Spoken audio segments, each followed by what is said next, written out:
Namaste and welcome to the third talk.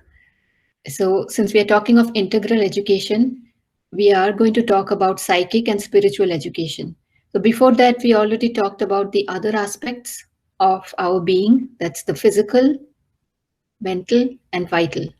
So, we have talked of how we educate these three parts of our being. So, now to complete the circle, we need to talk about psychic and spiritual education, how it is done, what its challenges are, how we can create a framework or teaching techniques for it.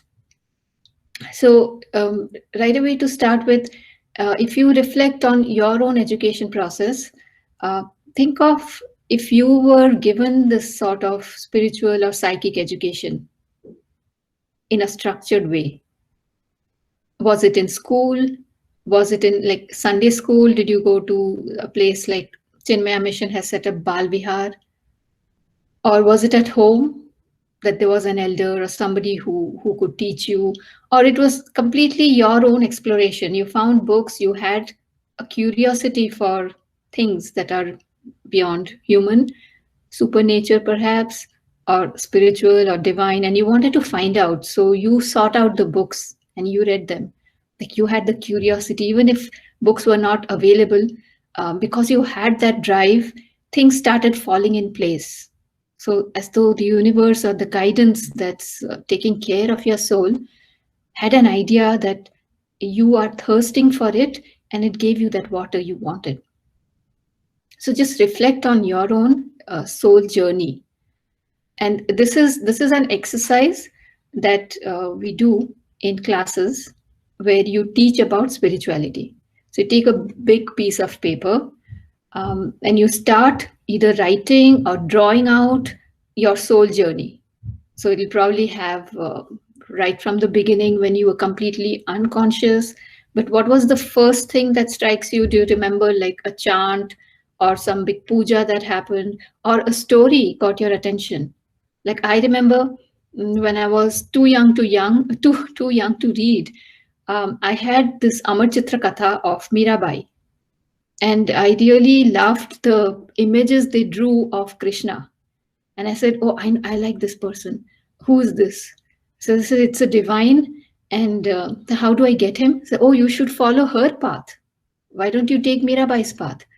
And then I got to know about the story, and it was so wonderful when she gave up everything, and she was even going to give up her life. She was so sad.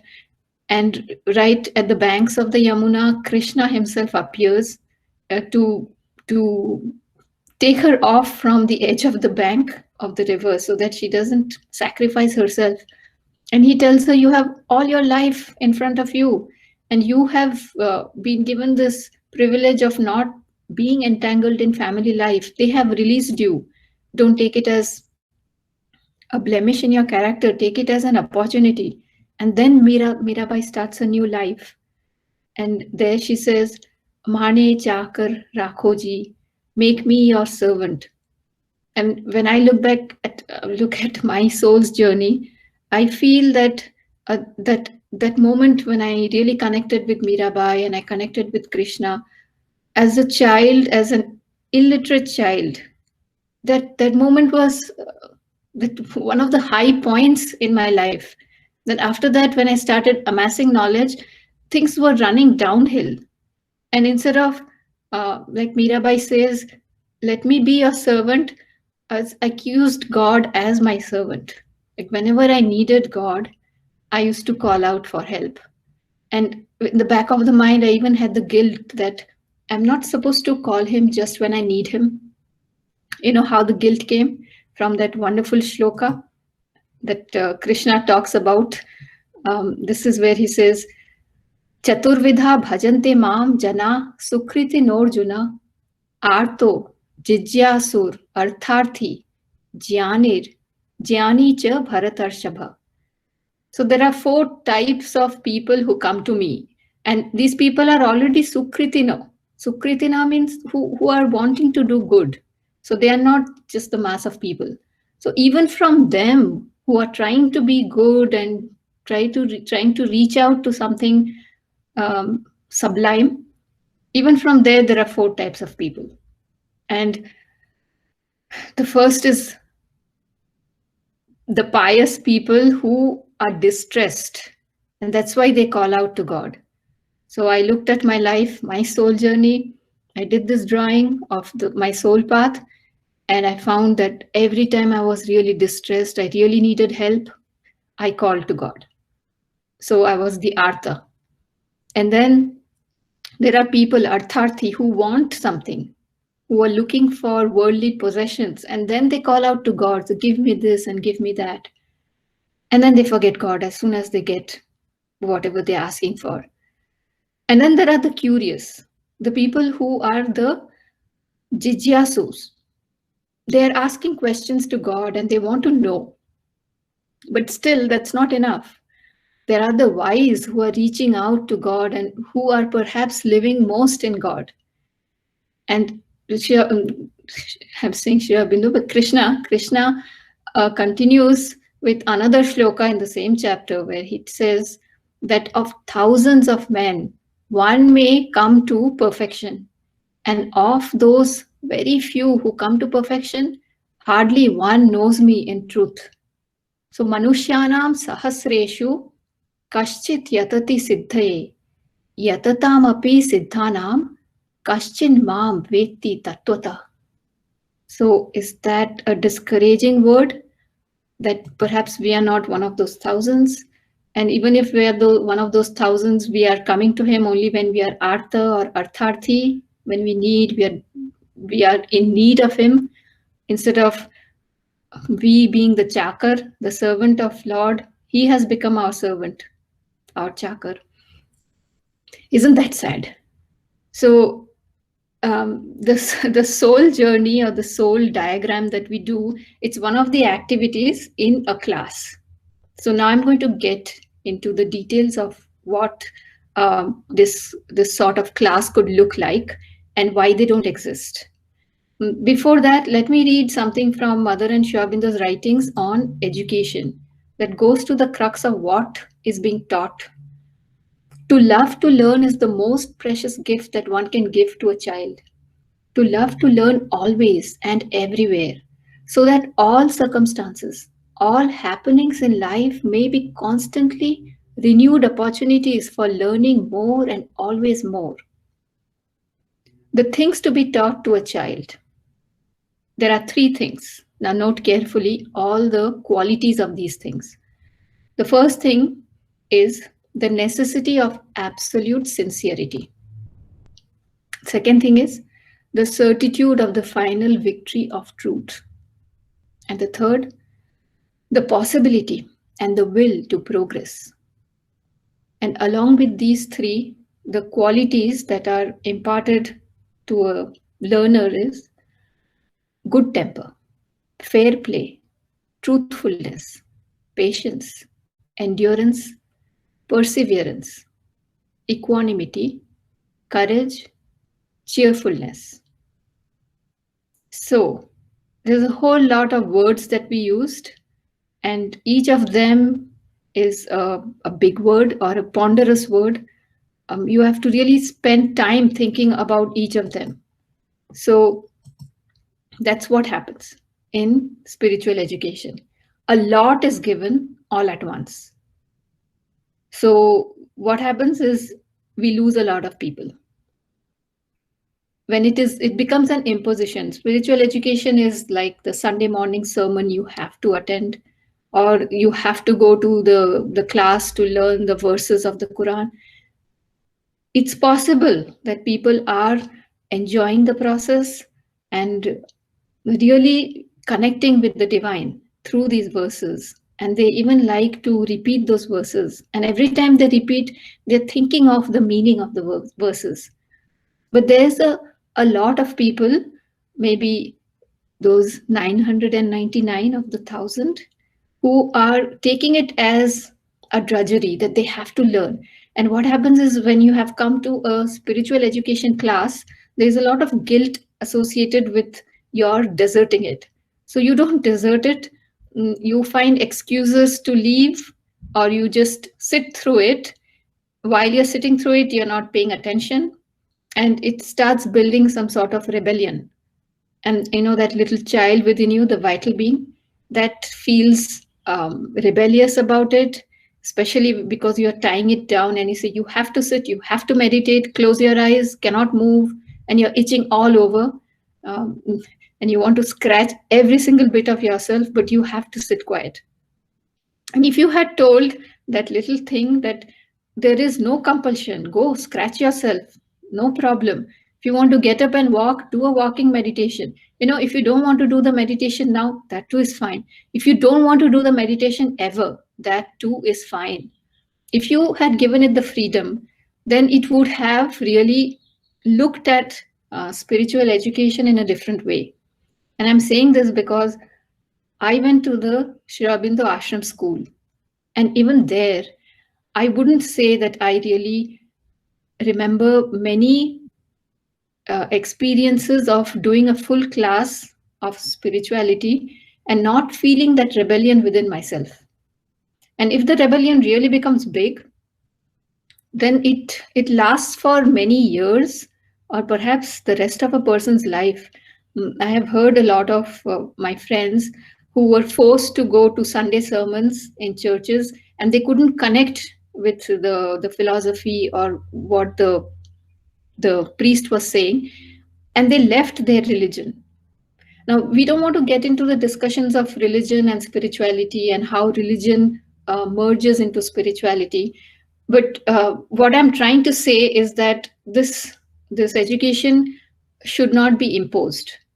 Like for one period we had when we were maybe 14-year-old or 15-year-olds, we used to listen to mother's recording. Now that I'm saying this, I'm trying to practice sincerity, and I'm trying to bring out the problems in spiritual education. It does make me feel guilty that as a student of the ashram school, I did not enjoy those classes. And I have really enjoyed reading the mother's works on my own, Sri Aurobindo's works on my own, when I was ready, when the time was right, in the right format. So when mother is speaking in her Autratya, there are big gaps, or from the agenda when we are reading, hearing her speak, it's happening in French, which we knew, but there were gaps in between, and the mind starts wandering. A child's mind starts wandering between the gaps. So now you have to return to it, and you lose the thread of the conversation. It's supposed to be, let's say, if you read it a 15-minute reading material, that stretches out to 30 minutes because it's a conversation. And part of the conversation is also just waiting and sitting, because when it really happened, mother talking to her disciple, they used to meditate in between. And the disciple wasn't a 15-year-old child who's thinking about so many different things. So at that age, there is a way to teach spiritual education, and there's a way to teach spiritual education to adults. So let me start now getting into the details of this program, if we can call it a program. And I also said why it's not offered in most places. So one of the factors is that there is no real structured way that people have found out to make it interesting. And also, even if someone has found a structured way to make it interesting, how do you transmit that knowledge? In the olden days, remember, the gurus used to choose their students. So not everyone was ready. So there we come to the point of adhikarvad. Only when you have reached a certain stage, you are ready for this kind of knowledge. Otherwise, you have to work collecting the lower knowledge, right? So first of all, the gurus used to teach this, to choose the students who are ready. And the guru had the capacity to transmit knowledge, not just through words, through the personality of the guru, through other forms of transmission, which are beyond the five senses that we have. We don't even know what means they use to transmit, but they did all those. And a guru like Sri Aurobindo transmitted, mother transmitted, whoever came. So when mother is speaking to someone who's sitting in her class, that kind of transmission is different from what we hear in a tape. that has recorded her voice. Um, so that thing was missing, that glow that comes from transmission. So that's one of the problems, that teachers don't are. It's difficult to transmit. Students are not ready. Two big problems, and also structurally, um, let's say most countries in the world now, modern. This is part of modernism. Is that there is a big divorce between religion and spirituality. So religion is not the staircase that leads you to the spiritual chamber. It has become sort of a ladder with lots of holes and pitfalls. So a lot of governments have made it a rule that this kind of religious education should not be taught in schools. Maybe it's under the name of secularism, but when you throw the religion out, you also throw spirituality out, because in lots of people's minds there is no real difference between the two. People even feel happy after doing a few rituals, that oh, they have done it, they have chanted the prescribed number of shlokas, and they have sat the right way, they have given the right kind of flowers and fruits and foods to the divine, and they feel some sort of pleasure. And if they don't do it, they feel sort of guilt and shame that, oh, we have not propitiated our gods. But is that spirituality? So for some people it could be, because they are not they haven't reached that stage where they can reach out to the divine on their own. But before that, rituals are fine. So as a government, when you want to make a rule for all students, for all age groups, it is a very difficult task to allow religion come spirituality, and also to be secular, and to be equal towards all religions. So instead of throwing out all religions and all wisdom texts, the other way to do would be to allow all wisdom texts. So we read a bit of the Gita, Upanishads, and we read a bit of the Quran, we read a bit of Sufi writers, we read a bit of the Bible, the Old Testament, and we read also some writings from American Indians or African voodoo practitioners. So we do a bit of everything. So we have a knowledge base of what this field is. And then we can choose what really resonates with us. That was one way, but it's not done. So most of this education has been removed from schools, and other subjects have been given prominence. Of course, the school cannot teach everything. So the school has to limit itself to certain teachings. If I were creating the school system or education system, I would definitely choose spiritual education as one of the most important things to learn. But some people think it's not a practical thing because it doesn't teach you a trade. It doesn't let you earn something. And Mother and Sri Aurobindo have come out very strongly against this notion of what is practical. They call it a disease. The disease is called utilitarianism. Again, it's there in the book on education, that people even consider relationships as utilitarian. They consider education for an utilitarian purpose, like what will it give me? So if someone had this spirituality class, what will my knowledge of the divine give me? They'll give you peace, they'll give you joy. No, I could have gotten peace from eating laddus, and I'll get greater joy if I have a huge bank balance. I will be free of worries. So, if a person is going to argue with that sort of logic, then they are not ready. And most nations as a whole are coming from that level, so they are not ready. So a school that has autonomy in certain aspects, if they could bring in spiritual education, and knowing well that of thousands one will come, of that one very few will reach the divine, and they will probably not reach it when they are studying, but you are planting seeds. At some point some seeds will really blossom into huge trees, flowers, and some seeds will perhaps just be eaten by the bird that's passing by. But you, as a teacher or as an institution, I think it's extremely important to have this program. Okay, so now, now that we have decided we're going to have this program, how do you, what do you call it? So I think it should be extremely interactive, and the students have to produce a lot of artifacts. They should put energy into it. It's not at all a lecture-based education. So you wouldn't call it spiritual or psychic education, because those words itself mean something. Uh, they could throw people out, especially young people who think that these are going to be lecture talks and subjects that are very heavy.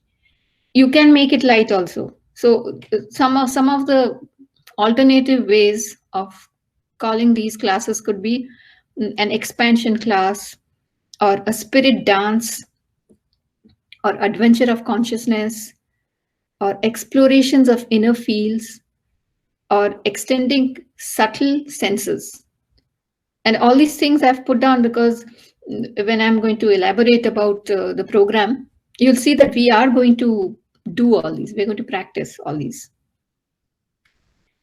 So some of the things, now I'm going to list a number of things that can be done. And again, I suggest this should be done for young children. And every year there should be at least one period of per week of this exploration class.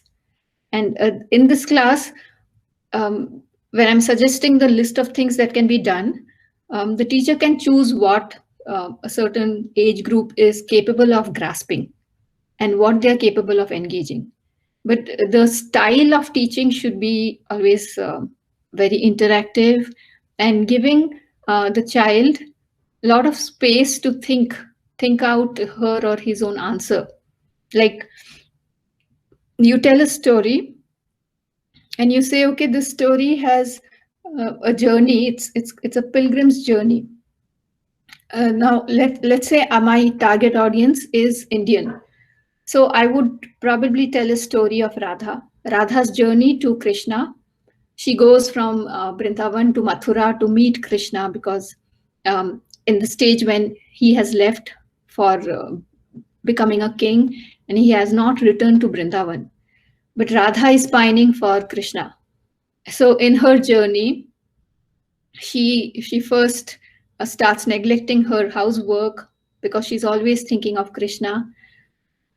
So her family tells her to leave. She's feeling sad at first. She's feeling insecure. She has nowhere to go. But then she sees this as an opportunity. So she thinks, okay, I'm going to sail, take a boat across the Yamuna and go to Mathura to meet my Lord. And how do I meet my Lord? I cannot go empty-handed. So she makes beautiful garlands for her Lord. Then she finds a boatman and a thin boat to take her across. And the boat is sinking. And the boatman says, you have too many things with you. You should throw them down. And she says, okay, these garlands I'm throwing down. She lets go of the garlands. Slowly she has to let go of everything. She had an idol of Krishna that she had made with earth, and she lets that go. And then she feels lighter. And she contemplates on why she was holding on to these, because these are not the real things. She doesn't have to give them to a Lord who has everything. So what she brings is her own inner qualities, her soul. When she goes to Mathura, the palace, and the palace guards say, oh, you're just a rustic woman. Why would our king have time for you? And she says, no, tell him, just tell him Radha has come. Surely he will give me time. And none of them even convey her message. So after waiting long enough, she realizes that this is not how she can meet him. And she also feels hurt that she thought herself Radha, the greatest, the most amorous of all the devotees of Krishna. And here she's a nobody. So she has to let go of that ego that she was carrying, that burden also. When she lets that go, she also finds there is no reason for her to live anymore. Her life is done. She has reached the height of what she could have achieved in this life. All she wanted was Krishna, and she cannot get closer to him. So she's ready to sacrifice her life like Mirabai in the waters. And just then she hears the cry of an old man who's really crying out for water. So she goes and gives him water. And after he takes water, he says, "Oh, you should not have come to me. I have this contagious disease, and my family itself left me alone to die. Why have you done this? Now you're going to get the disease." And she says, "That's fine. I have helped you in your last moments." And the person dies, the old man dies, she buries him, and then she gets the disease. Now she has no one to look after her. And when she is calling out in her last moments, she's telling Krishna, "I just want one glimpse of you." Then she hears the flute, and he comes and he picks her up and he says, "Now you're going to be not just the Gopi Radha that people are going to forget. You're going to be a goddess, the goddess Radha that people will put you in temples, in thousands of temples in the world. You will stand beside me for eternity and you will be my Shakti." So this is the story. So you tell such a story and you say that this journey that Radha took, it was a pilgrim's journey. So at every stage, she learns something. What does she learn? She learns soul qualities. I am saying it as an answer, but this is what the students are going to think and reply. So she learns soul qualities. So what are the soul qualities? So what is the soul quality when she gets thrown out of home? She's feeling sad, but she has learned something from it. And then next step, when she learns to unburden herself, throw down even things that she thought were precious, she learns something. At every step, she has learned something. And when she has ripened, her soul has ripened and she has collected all her soul qualities, only then she's ready for the darshan of the Lord. And then the Lord, whether he is busy as a king or not, he comes to her and he deifies her. So this story that I've told you about Radha's pilgrim's journey is because I think I have an Indian audience. I'm telling this story. But suppose the audience were a Western audience, then the story I would have chosen is Psyche and Eros. So Psyche's story, it's a mythological story of how Psyche meets the Eros, that's the god of love. And Psyche herself was a human woman who was very beautiful. And as her name suggests, she is the soul, the Psyche. And at the end of the story, again, she becomes a divine being. So Eros, the god of love, deifies her. So this is one example of what can be done in a class interactively. And if the children are mature enough to create their own material, you invite them to create a story, to write a story, or to bring visuals to describe the story. And others will guess the soul qualities that have been that are blossoming throughout the story. So that's one exercise. Other exercises are to inspire people, inspire children, to give them proper role models.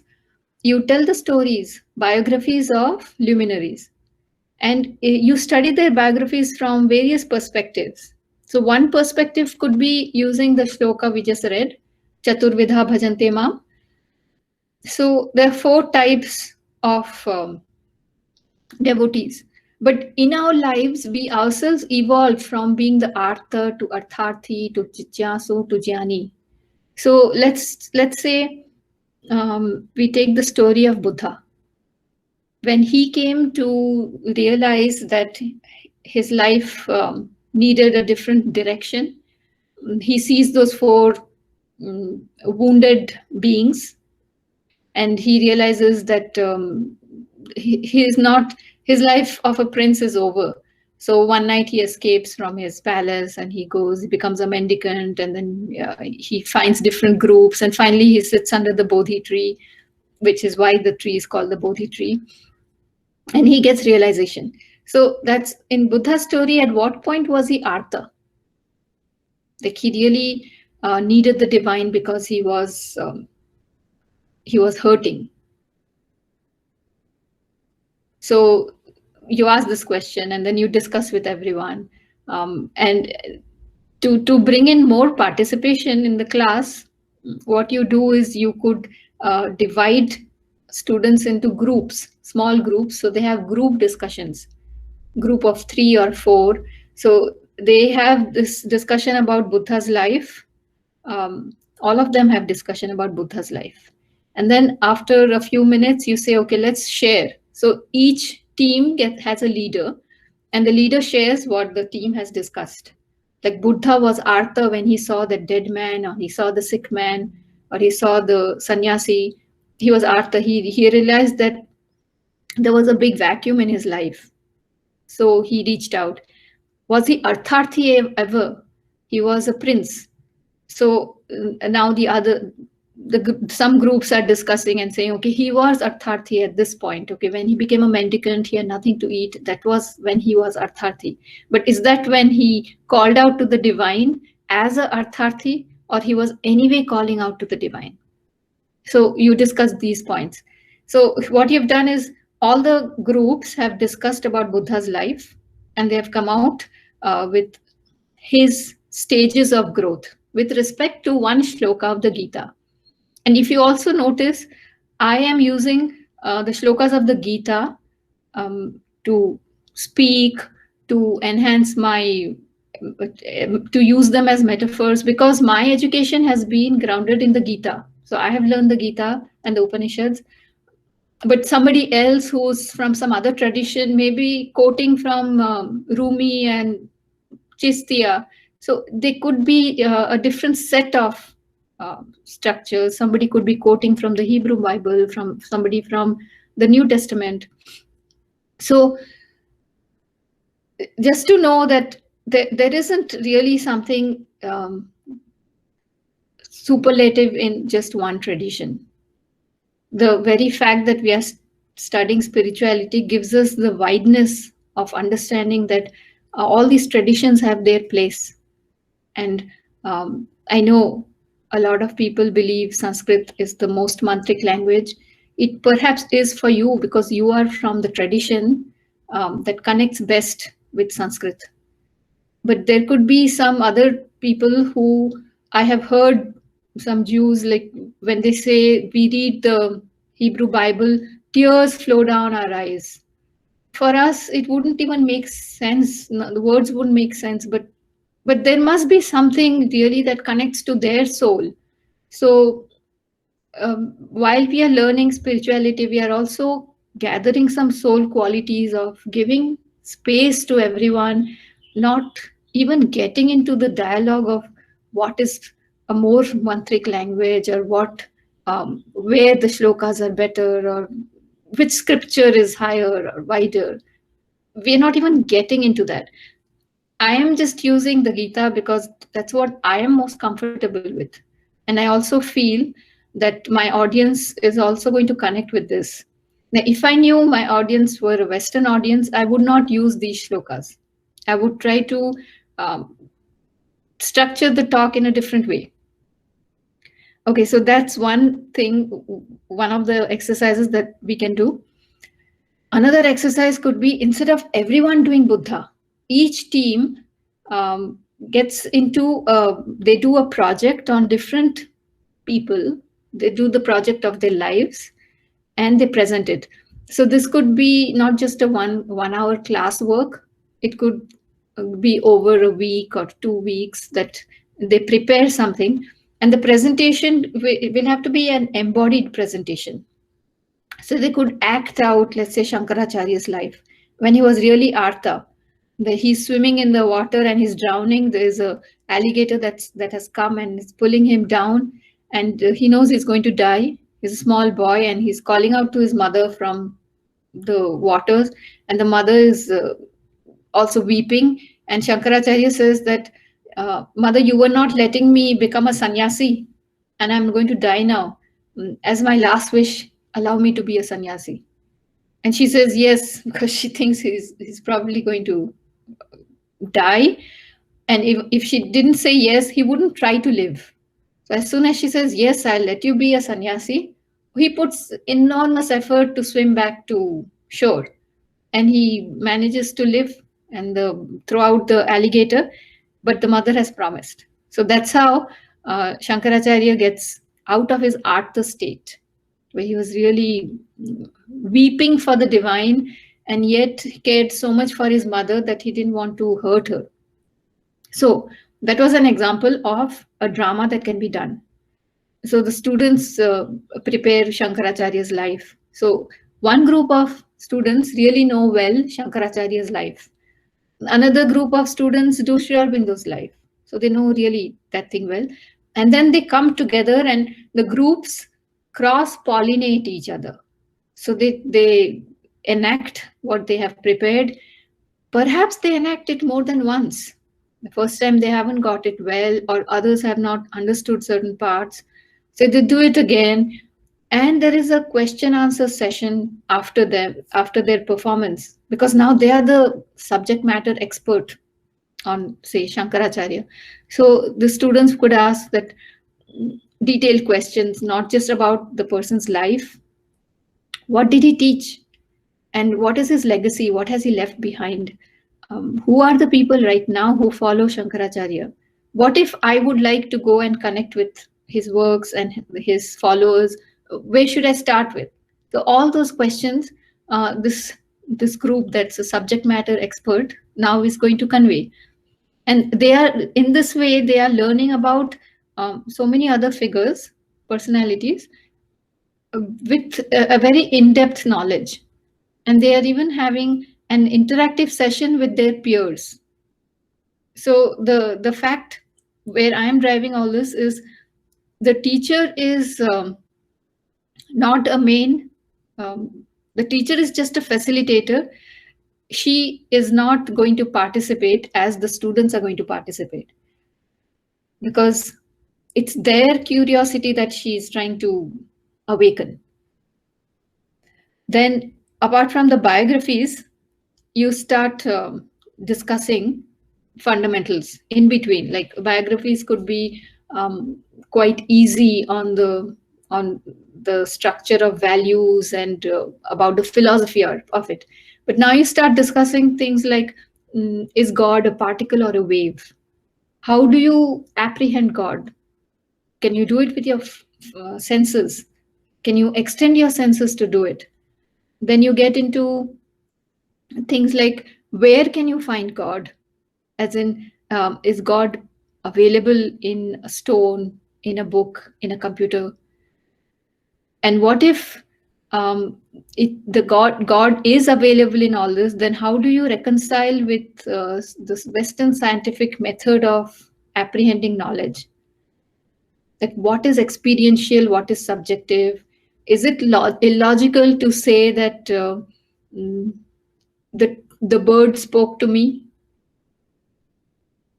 So you ask these questions, and then what I'm leading to, or the teacher is going to lead to, is to find out that there is this Nyaya Shastra, which is also logic, developed by ancient systems, Indian systems, and there they use evidence like pramanas. Shastra is an evidence and Shabda is an evidence. These two are evidences. So if it is written in the Shastra, you take it as truth. It's written in the Vedas. Someone says that the divine is in fire. The divine is in this column. Why? Narasimha came out of it. That's a story, but they are saying it. Who is saying it? Some rishi has said it. So you believe in Shastra. You believe in his Shabda, the word. So now we have come one level of abstraction higher than talking about just Nyaya Shastra and scientific way of Western scientific methodology. And that level is, now we are talking about what is belief. Like, would you believe something that your senses are negating, or senses are just ignorant about? Senses are agnostic, but would you still believe it? So what is belief? And then you start getting into details of such things like, what is love? What is sincerity? What is truth? You can seed these thoughts when they are children, revisit them every year, and they will themselves have a greater and greater knowledge of what these concepts are. And at the end, you will know that these concepts can never be fully explained. They are an open-ended concept. And after a while, even we don't have the vocabulary for these. Whether it's Sanskrit, already what we call Deva Bhasha, or a very rudimentary cuneiform with which you use just to write numbers for trade. You just don't have the language for it, but you have access. You don't always need the bridge of language to access these truths. You have some other ways of accessing them. And this is the program that is leading you to accessing that thing which is already within you. Then the arts. We are going to have big components about arts, because that's where you bring in this big powerhouse, the vital with you. It likes arts and it is capable of expressing a lot of things, which is one reason why we also have rituals. That what are rituals, right? It's a dance. It's an artwork done with the body, with implements, flowers, incense, water. And you are doing this dance at the right time. It's well choreographed. And then you bring in some chants. So this whole ritual thing has been, there are not just one ritual, everybody has rituals. Even modern age, when they have given up rituals of related to God because they want to be the atheists, some people want to be atheists and secular or whatever, they still have rituals, like the simple ritual of serving food. You cut fruits in certain ways and arrange them in a certain place, and you keep the greens in one way, and then you just make it look beautiful. Isn't that a ritual? You're doing a dance with food. When you're making coffee, you're pouring it from high up and you see how the bubbles go down. And there's an aesthetic to it, there's a sound, there's a smell, there's a holistic participation in it, just like in a ritual. And the keepers of our tradition knew that it's going to get diluted, because most people, or a lot of people, will not have the capacity to think of the essence every time they are chanting a mantra. So they created elaborate rituals to hold this knowledge down and to transmit it from generation to generation. So the people who are awake and alive and ready, of course, Adhikar, they are going to interpret the mantras in a very different way than those who are following sort of a blind faith. They are doing the rituals, and others are also doing the rituals, but they are engaging differently. And after a point, the people who are engaging differently don't even need to do any rituals. They have reached the stage, they have graduated from rituals, now they are connected differently, which is also there in the Gita. Like it's not revolutionary. The Gita itself says there will be a time people will move out of their the karma kanda and get into the jnana kanda. Like this shloka says, Patram pushpam phalam toyam yome bhaktya prayachyati tadaham bhaktyupahritam ashnami prayatatmana. If one offers to me with devotion a leaf, a flower, a fruit, or even water, I delightfully partake of that article offered with love by my devotee in pure consciousness. So this patram, pushpam, these are examples of naivedya, or things that are used for in pujas. And he's saying, I don't mind whatever you do. I will take them. It's your attitude that matters. So once you have reached that right adhikar, you will say, teacher, I love your class of adventure of consciousness, but from now on I can take it on my own adventure. I'll do it.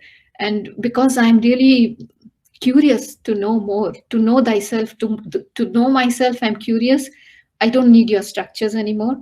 Every class is actually creating a ritual. So that little spark is awakened to take on his own journey. So if you lose students in this class in this way, it's a great moment to celebrate. So arts, to give you an example of art, I'll show you what I did in class, in one of the classes. So this is the round structure is the structure of wholeness.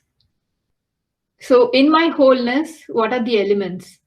There is this freedom of the butterfly. There are several moons. There's fire. There are plants. There is also someone who's journeying on water, and there are some love signs. And the writing, which you are seeing in a mirror image, but on top it says "Don't mind," and in the bottom it says, I have to read it myself. Neither take it to heart. The bottom says that. And on the side it says, heal the conscious wounding, forgive the unconscious wounding. So at this moment, when I was doing this artwork, these were the thoughts that were passing through me. That there was some wounding, but there's some forgiving, and there's some unconsciousness involved. There's also some letting go of the mind and letting go of the heart. So this kind of drawing, when you do, what you're doing is you're slowing down. You're slowing down your inner process and focusing light on them. And say, right now where I stand. And these are the images, these are the symbols, the symbol of the butterfly, the symbol of the boat on the river. These symbols are alive for me right now. So you should definitely do some artwork and also some dance work, because the body also needs to engage in a very free form. So when you do the dance work, it's usually you put on music and you tell everyone, do your own dance. You don't have to look at anyone else. So you don't have to feel shy of how others are seeing your dance. And you don't even have to look at yourself. You can just close your eyes or do the soft gaze. You know what the soft gaze is. So you just look through slits so you don't stumble on something. But you do the dance and you let your body explore itself, explore the music, explore the moment, explore what is coming out. And ideally you start the dance after a moment of concentration, so you are centered, you're not distracted, you're not thinking of something else, you're just thinking of nothing, which is a very beautiful space to be. Think of nothing, and from there see how you unfold.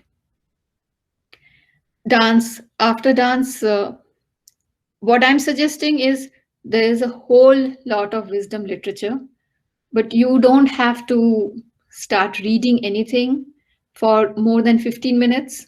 Make it short bursts, because after that, if it is abstract concepts, difficult to concentrate or hold on to. And you as a teacher don't feed this reading material from whatever you have learned.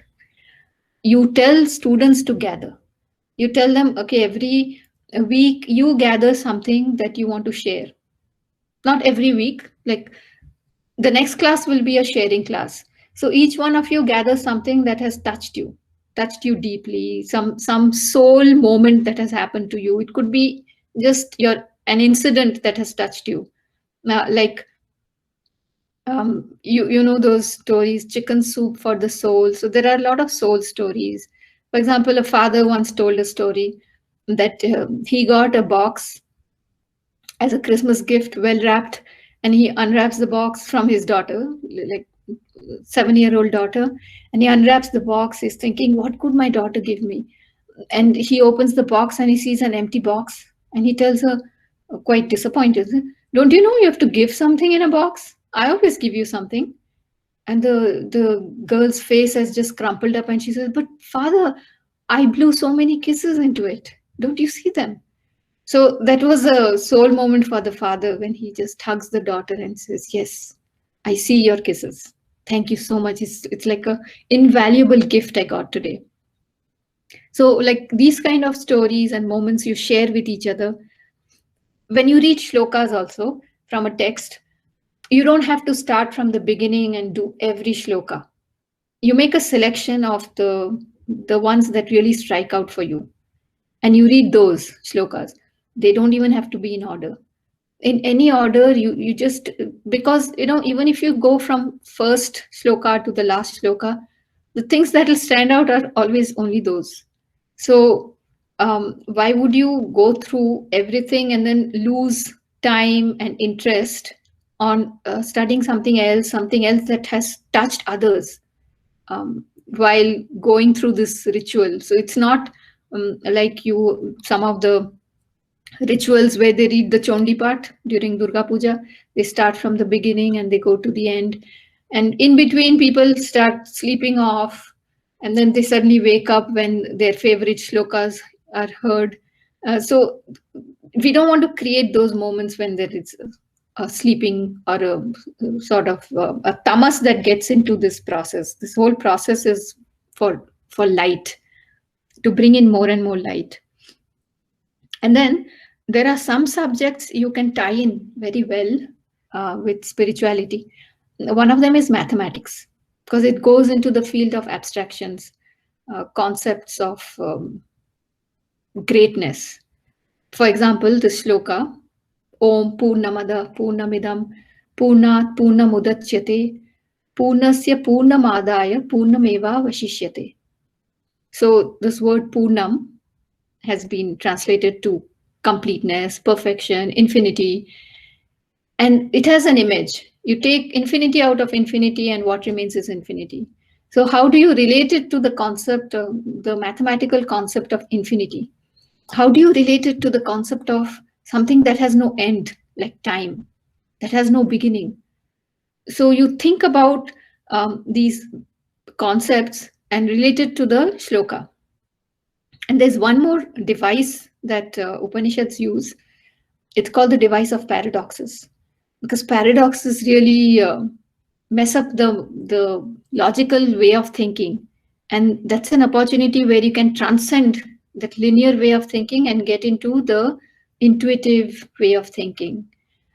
And so there are lots of paradoxes in maths, like paradox of Zeno. And there are lots of paradoxes in the Upanishads because that's the device they use. For example, in the Isha, tadejati tannejati tad dure tad antike tad antarasya sarvasya tadu sarvasya bahyata. So that goes, that doesn't go at the same time. How can something go and not go at the same time? And then tad dure tad antike. It is far and yet it is near. It is inside and outside everything. So what is that? Is it air? Is it vacuum? Is it this thing they had called ether at one point? So you start discussing from that perspective for the people who love maths. Then instead of a biography of a person, now you have done the biographies of persons, which are easier to grasp. Now you're old enough to do biographies of movements. So whole movements, like the movement of bhakti movement that Sri Chaitanya, Jayadev, these people brought forward in the 1500s. How did that begin? Did that begin with Sri Chaitanya Dev 1500 or Jayadev 1200 or with Krishna? Who knows? Maybe 3000 BC. When did that thing begin?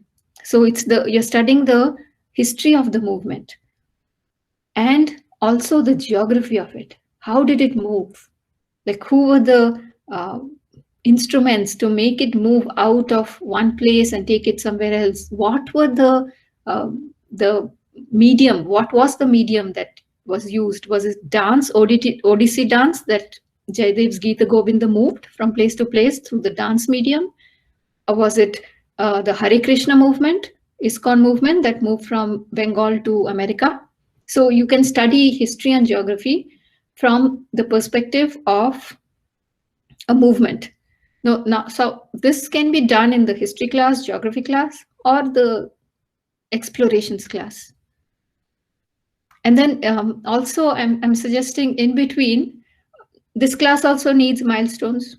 You have to assess what you have done, and also peers have to assess what you have done. You have to self-assess, not just the teacher assessing you. So this 3-way assessment has to happen. So in the milestones, the teacher could create interesting quizzes that need just a few words to answer, but they will be interesting, and they are going to be the roots that tie down your abstract knowledge that have really grown from that seed that was planted. So it grows roots, right? And roots are the foundational principles. So the quizzes can be made very interesting and fun, mostly fun. And I'm not saying quizzes have to be written quizzes. They can be acting quizzes, like someone get up and act somebody, a figure that we have studied. So quickly others can say, oh, you're acting the mother, or you're acting Sharadama. So that's one thing that can be done. The other thing that can be done for the people who really like art could be done from the art class, could be done from the explorations class. It's studying temple architecture, Homa architecture. You know how the homas are created with logs of wood? There is the system for it. And why is the system as is? Why 7 logs and why not 4 logs? Sizes of logs. Why do you need 4 purohits? What are their roles? So you study those. And of course, temple architecture, you know, all the iconography. What does a god with a big belly mean? And an elephant's head. Is it just because of the story? Ganesha got an elephant's head, or there is a symbolism in that iconography. So you study it from that perspective. And then you revisit the biographies from the perspective of the inner life. Here's where they come up, the person who, let's say Shankaracharya, we're not now talking about him going around India on foot and establishing 4 mathas. Now you're talking about how he had this concept of Advaita. Why is he singing the Bhaja Govindam? Of course, in that context, you can learn the song Bhaja Govindam and see how rhythmic it is, how easy to remember it is. So Shankaracharya has these millions of shlokas and songs, simple Sanskrit, beautiful Sanskrit. Why has he done it? How did he do it in 32 years? And his legacy is still so alive. So this inner work of a person, the inner potencies that were trapped in this person who incarnated as Shankaracharya, you're going to explore that as a story, but as an inner story. Then some other things that can be done is opening up the senses. So 5 senses, how do you make them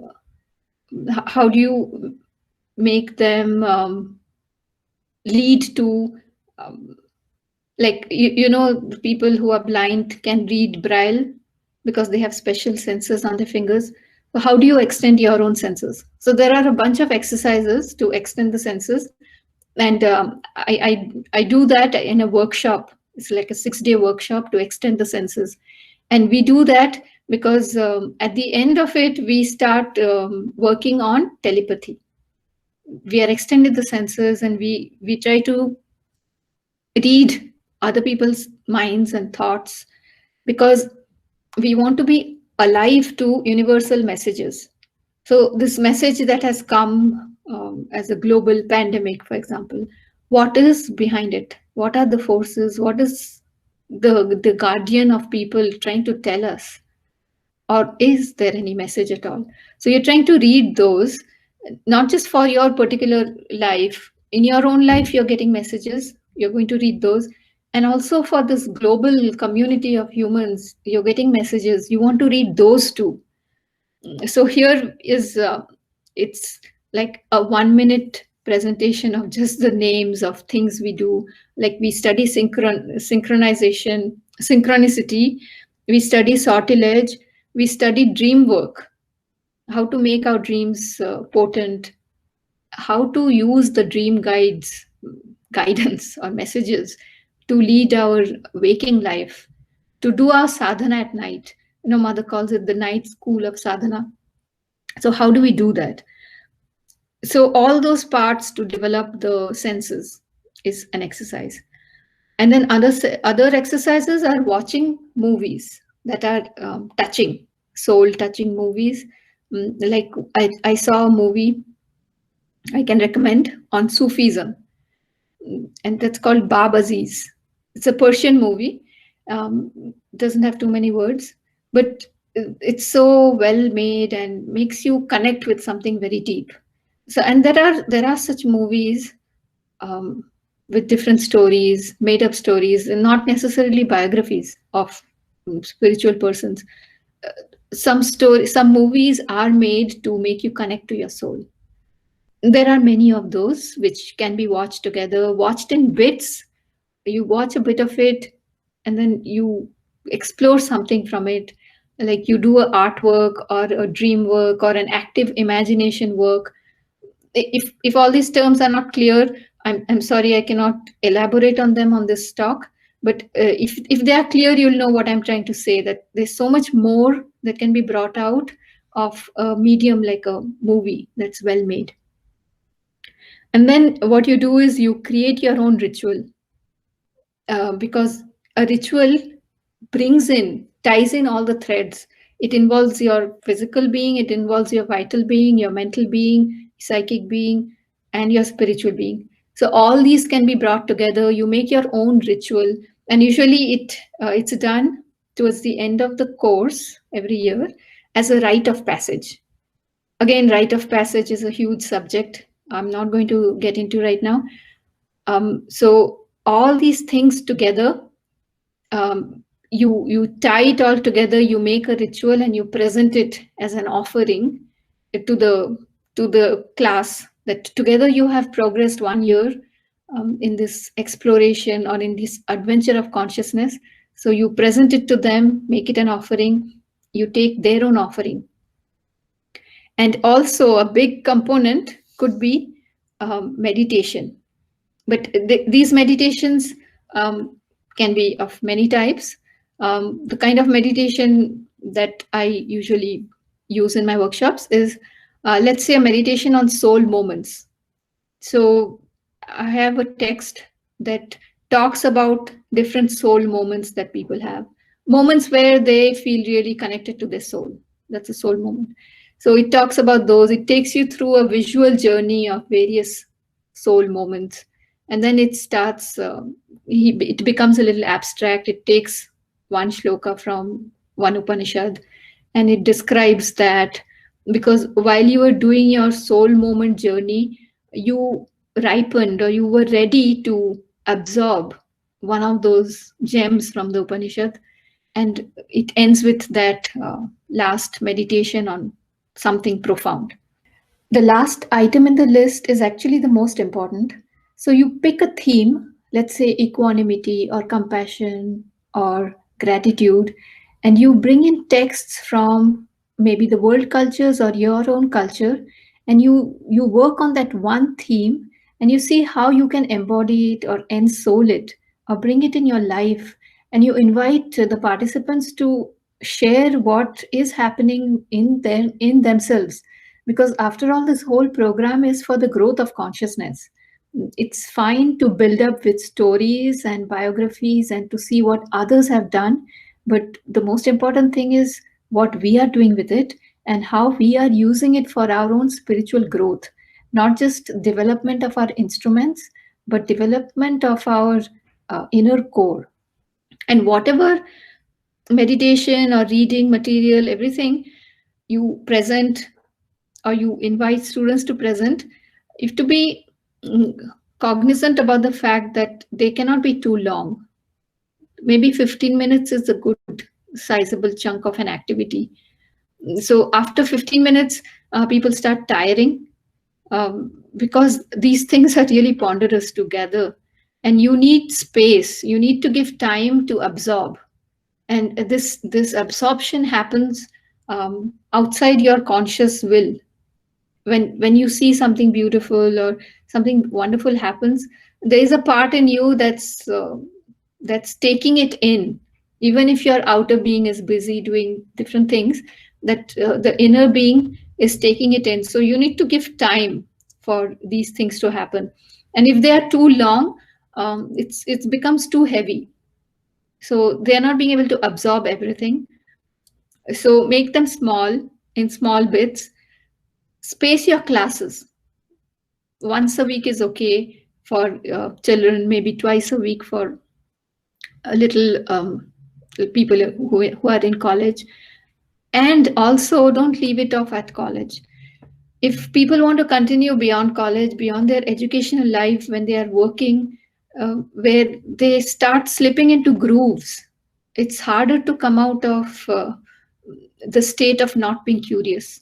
So you want them to continue to be curious. If they have found out their own Swadhyaya methods, fantastic. At any age, let them follow it. And in this Swadhyaya method, there could be some crests and troughs. So sometimes they take it up in full earnest, and sometimes they are called by other pursuits, and then they return to it. But that thing has been started. Like once you make it start, no, it has a momentum. It's not going to stop. So those people are well and good on their path. You don't have to call them to the class. But if there's a group of people that still needs a collective movement, like a study group together, so these kind of workshop come classes can become a mode for continued education for all life. Doesn't have to end anywhere. And as you know that there is no hierarchy in this. Someone who's young could be your teacher, because you really don't know how ripe the soul is, how fast the soul has progressed. Somebody who you thought was ignorant in the first day of class could have suddenly blossomed, and towards the middle of the class, you see that that person is teaching you wonderful things that you didn't know. So in this kind of class, you're always open to learning from others, and open to share things that are happening within you as much as you feel comfortable doing, and to know that we are holding each other in this golden chain. And that's why mother said whoever passes through her contact, they become like one chain in this extremely long golden chain.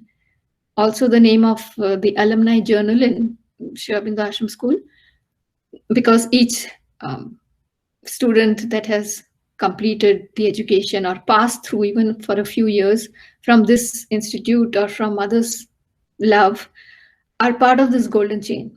So that all of you are part of the golden chain.